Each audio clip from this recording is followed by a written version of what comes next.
Chapter 31. Malini. There were too many people demanding Malini's attention. A cacophony of noise, her courtwomen and highborn men and officials all thronging around her. Eventually, she left the council tent entirely. As she walked through the press, Malini searched the crowd with her eyes.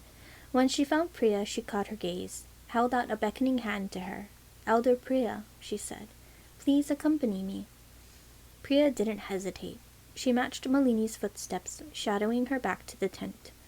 Lata moved to stand by Malini's other side. Malini turned to her and said in a low voice, "Ensure I have a moment. Alone."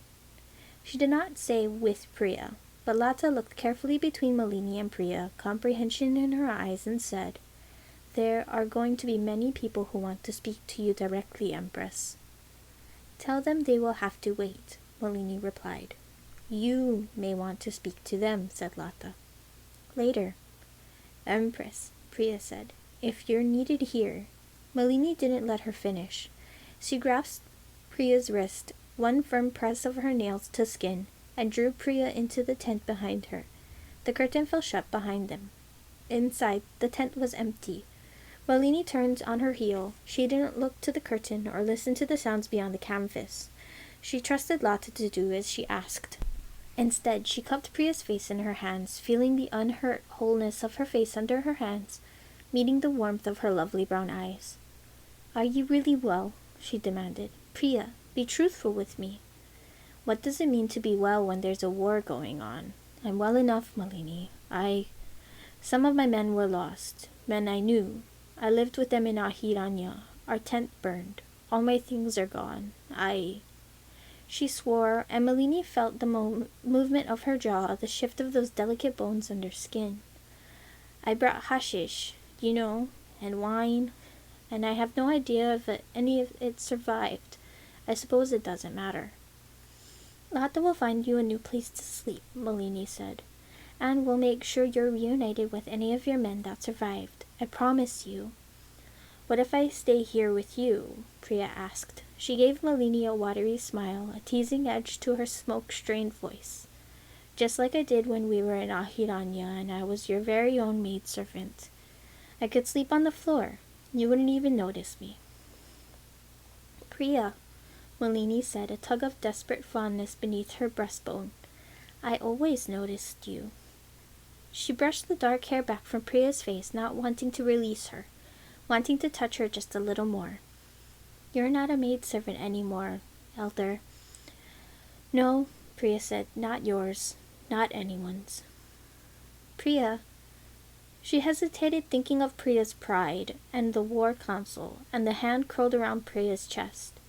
She knew the answer to her question, and yet she wanted to ask it, wanted reassurance of Priya's words from her own lips.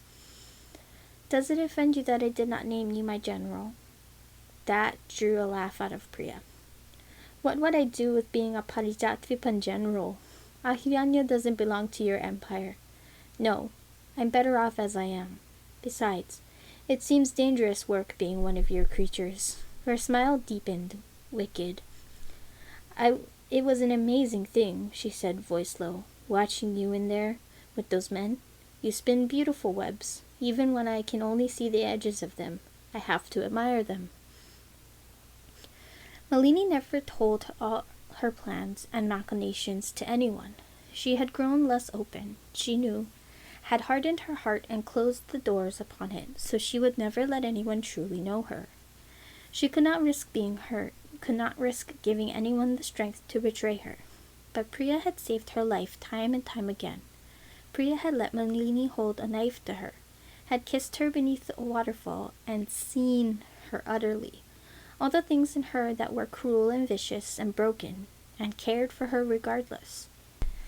"I'll tell you anything you like," Malini said, letting the tenderness she felt seep into her voice. "Just ask, and it's yours." Priya gazed back at her. Her lips parted slightly, a temptation, an invitation. "Empress," a call from the entrance, Lata's voice pitched loud. In the space of a breath, Malini's hand lowered and Priya turned her face away. "Prince Rao is here." "I'll meet him outside," Malini said, then she looked at Priya again. Priya, Priya shook her head. I'll go find Sima, and you... She paused and touched her hand to her own cheek where Malini's fingers had been. Then she let her hand drop. You have work to do. I'll leave you to it. Malini met Rao under the respectable cover of an outdoor parasol which offered a modicum of shade, but kept them exposed to watching eyes. He looked different. He'd put aside the clothing he'd worn earlier and was in a simple tunic and dhoti. His hair was damp. He must have washed. In the distance behind his back, the land around the High Prince's fort was still glowing, burning with flame, a light lining him. Stand with me for a moment, Malini said after Rao bowed. He joined her under the large parasol.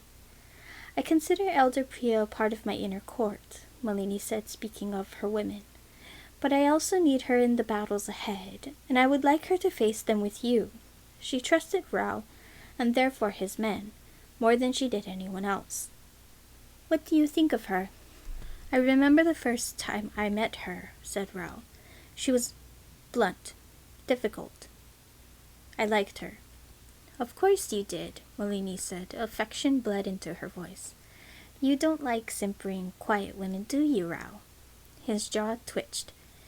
If you accuse me of harboring some kind of interest, I won't be pleased. Malini bit back on her own tongue to stop herself from laughing at that. When she spoke, her voice was suspiciously choked, but there was no helping it. No. I'm certainly not trying to imply anything, Rao. I'm sure your intentions are entirely pure. Rao nodded. He looked a little flushed. She won't be bothered by anyone when she travels with me, he said. I'm sure she won't. I'll treat her as I would any highborn leader. I expected no less. But there may be rumors, he cautioned. I can do nothing to stop that. There will be rumors no matter which contingent she accompanies. There will be rumors as she travels alone. At least with you, Rao, I know there is no risk of any further incidents that may require my intervention. Rao made a hum of acknowledgement. Why did you summon me here? Rao asked. There was curiosity in his voice, but also something very like exasperation. It's going to cause you nothing but trouble. Chandra has his fire, Malini said after a moment, and I have her. She won't be an expected weapon. No matter what Chandra may believe he knows of Ahiranya, he has not seen her wield her gifts as I have. She gives me an advantage I sorely need. There were two truths inside Malini's heart. It was the colder one she spoke. But the other was this. Because I need her. Because she saw me once for everything I was and could be and wanted me anyway. And she sees me and wants me still, over the chasm that should make enemies of us, and yet it does not. Cannot. It was a truth like a wound, like a fragile heart exposed, and it frightened and awed her in equal measure. Rao nodded. From the way he looked away, staring across the camp at the soldiers packing away weaponry and tents. He did not believe her, but had decided there was no worth in arguing. What would you have done if Lord Mahesh had not volunteered to remain behind? Rao kept his voice low so that his words wouldn't be overheard. Did you plan for this? For Mahesh and Aditya both to remain and risk their lives? I planned for Mahesh, Malini admitted easily without shame. But Aditya? No. That surprised me as much as it did you. He has never offered to fight before. Why would I expect that to change? It didn't surprise me, Rao said. The minute you spoke of it, I knew. I feared I knew what he would do. And Malini, please, you must have known Aditya would volunteer. It was like a trap perfectly woven for him. A hopeless task, a service that could break him. How could he resist? A doubt struck her, painful as a blow. Her breath hitched. Priya had spoken so admiringly of her webs. Had Malini woven this one without realizing it? No, she told herself fiercely. No, I love my brother. I would not. I did not. I do not think about Aditya, Malini snapped. Why would I? If I thought of him, really thought of him and what he does, what he represents, I would have to kill him. I would have to make it appear accidental. It would need to be something less obvious than leaving him. Here. She gestured at the distant, glowing fort, angry. Can you see why I doubt you? Rao asked. Why I think this could be a trap arranged for him? You would never have thought this of me when you knew me as a girl, Malini said, trying not to feel hurt. Never. I didn't know you then, Rao said heavily, as I know you now. You were not so spellbound by love for my brother then, Malini thought, and not so led astray. But she would not speak of things he could not see. I'm not his keeper, said Malini, though in another world, another time, he would have been hers. If you truly didn't plan for this, you could have refused him, given the task to someone else. You still could. I could have, she said. I could have belittled him, refused him and shamed him. Would that have been an act of a kind sister? Don't mock him, please, Rao said, jaw tight. I am not mocking him or you, Malini said evenly, forcing herself to be calm. I'm telling you he is still his own man, able to make his own choices. What she could not, say to Rao was this. She felt relieved, horribly relieved and unburdened, and guilty for feeling so. She was glad she would not carry the danger of him with her to Harshankar, that she would not always have to think of him hiding in a dark room, meditating and praying, and waiting for a different future to come for him, while she waited for men to rally around him and slit her throat. She had not tried to kill him. She had done him a greater service than any other sibling vying for a throne would have done when she allowed him to live. She owed him no more than she'd given. He had given her a gift, her brother. Will you remain here with him? Malini asked. Are you asking me to, Empress? None of that, Malini said softly. There's no one listening to us now. Rao huffed out a sigh, then said, Malini. Yes? Would you allow me to remain with him if I asked? She could hear the vulnerability in his voice like a fracture in glass. She kept her eyes off him, offered him that small mercy as she said, I have named you a general of my army. If you want Alor to have a voice in the battle ahead, one of my own brothers, perhaps, he said quietly, as if he knew there was no point in suggesting it, but had to try regardless. If I send a missive to Alor, to my father, one of them will perhaps come. There's no time, as you well know, she thought. And I need your men. I need you. Then I won't ask, Rao said. Silence fell between them, and Malini couldn't stop herself from turning away from him, from pacing, her whole body alive with a panicked, jittery feeling that she couldn't contain.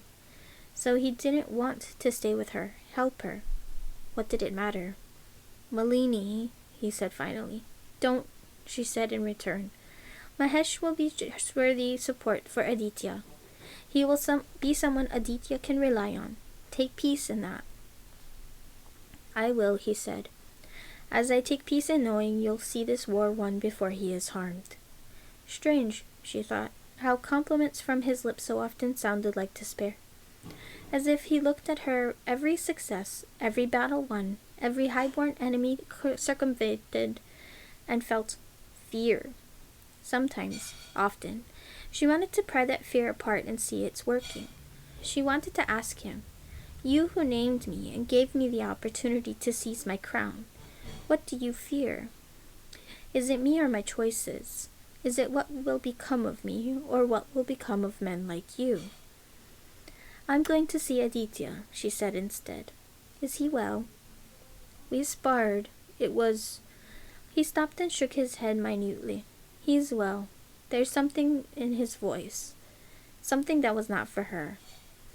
He gave her a look and she smiled at him. She knew him. It was worth reminding him now and again just how well she understood him.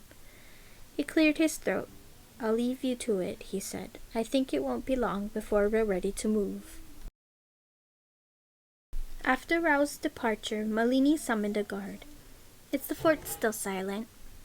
Yes, Empress. Good, she said. Take me to Prince Aditya. Aditya's usually sparse tent was full, for once, of the kind of chaos Malini had grown used to in her own space. maps of Sakata and detailed sketches of the flowering maze of Sakata's fortress.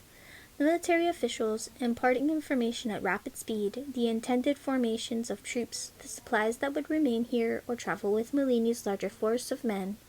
She was surprised Mahesh was not here already, bowing and kissing Aditya's feet. An unkind thought. She allowed herself the joy of it. "Brother," Malini said. The room fell silent. She looked at the watching officials. "Leave us," she said, and they departed swiftly, paper, ink, ledgers all left in their wake. In the midst of it all, Aditya looked at her with an air of utter calm. Aditya was in mussed robes, sweat-stained. He wore his blade at his side. He looked so much like his old self, like the crown prince brother she'd grown up with, that it made her heart ache with affection, and that angered her in a way she could not make sense of. "I have a gift for you," she said. She had stopped at her own tent to collect it, had ignored Lata's questions and Swati's timid offers of tea or sherbet, and picked up the onyx box, and carried it with her. It was heavy in her hands. Aditya took it from her, a faint frown on his brow. Opened it. "Ash?" he said cautiously. "This contains so-called mother's fire," said Malini. "You saw what I told the men. It was the truth.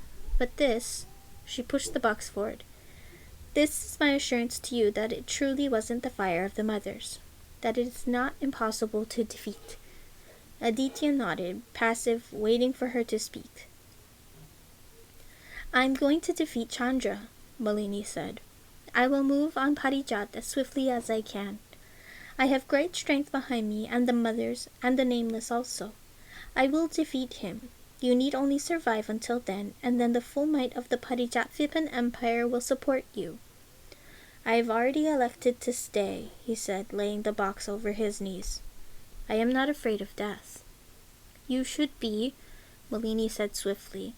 "A man who fears death fights to survive, and the longer you fight, the better for all of us. So if you will not survive for yourself, survive for all of us. For me." "I will fight with all that I have," Aditya replied. "You have been told what our forces can spare here," said Malini. "But if there's anything you need—" "No." Aditya shook his head. "Sister, I'll do well enough." "Well enough." "This is battle." "I know," he said. "I was trained for battle." "Then you must do more than well enough. You must do everything. Did you spar with Rao? Was that enough to win his confidence?" "It is not enough for me, Aditya. Now I know war. I beg you, remember your old self, and go to battle as him, not as the priest who could not bring himself to light an arrow." "You're angry. I'm not as I once was," Aditya observed. "I'm not angry with you." "You are," he said. "You can barely bring yourself to visit me, and when you do, sister, you look through me, seeking the man I no longer am. You are not alone in that. You are not the only one who misses him." Did he mean that he missed himself, or that Rao did? She did not ask. "But you should not be angry," he went on, keeping his eyes steady on her, "because if I became that man again, that rightful heir to the throne of our empire, you would lose everything you have gained, your army, your waiting crown. For all your strength and ambition and will, you know as I do how easily men are swayed by what they think they know." Malini said nothing. "Will you ask me to give up this task?" Aditya said into the silence. "To travel with you and fight like the prince of a Parijatvipa at your side, knowing all the risk it brings to you." She could well imagine it. Aditya at her side in battle, wreathed in glory on the white horse. Aditya racing his chariot into battle, every inch the noble crown prince, every inch the man her high-born lords would want to see on the throne. He was a danger. Mahesh had soundly proved that, and yet... She said nothing and nothing again. There was, after all, nothing to be said. He smiled, his eyes sad but knowing. "No," he said, "you won't ask. You're glad I'll remain here, so don't berate me, sister, for choosing a path that protects you from Saketa and an army at your back, and from me." "I did not ask for you to sacrifice for my sake," Malini said in a low voice. An act of love does not require asking, said Aditya. But I promise you, I act for the nameless as I do all things. It's my God's voice that guides me to remain here. I will remain. And who knows, he said, perhaps I shall survive this war. Perhaps fate will see it fit to release me. And then? What of you then? I'll find a new monastery to take me in, he said. I'll live out my days there. I will go to Alor itself and seek the heart of the faith. A life of peace. His smile deepened, a soft, wistful thing. Your crown is your own, Malini, sister. I will never seek to take it from you. She could not speak to him any longer. She'd hoped for, well, she did not know what she had hoped for, and that was her error. She did not want the return of her brother as he'd once been, and yet some part of her did. Or, no. She wanted her brother as he had never been, a brother who had seen how she had been hurt and had shielded her when she had been unable to shield herself. She wanted a love from him he'd never been able to give and never could, because it was a love she had needed long ago. She did not want him to die. There was no possibility in death, only an end. She turned to go, but as she paused at the exit of the tent, if she could not put the tangle of love and anger and resentment into words, she could at least tell him this. After your monastery burned, after I dreamt of Alori and Narina, they told me I would kill both my brothers, and they forgave me, but I never planned to harm you. Your existence has been a thorn in my side, but I have not ever wanted to hurt you. I did nothing to guide you to this point, Aditya. I did not ask you to remain here in Saketa to tell you to volunteer for this. I held no blade to your throat, and I have made no prisoner of you. I know what imprisonment is. Her voice wavered, then fury hurt giving it a fine edge. I love you, brother, though perhaps it would be easier if I did not. A silence, then Aditya's voice behind her. Safe travels, Malini. Safe siege, Aditya, she said in return.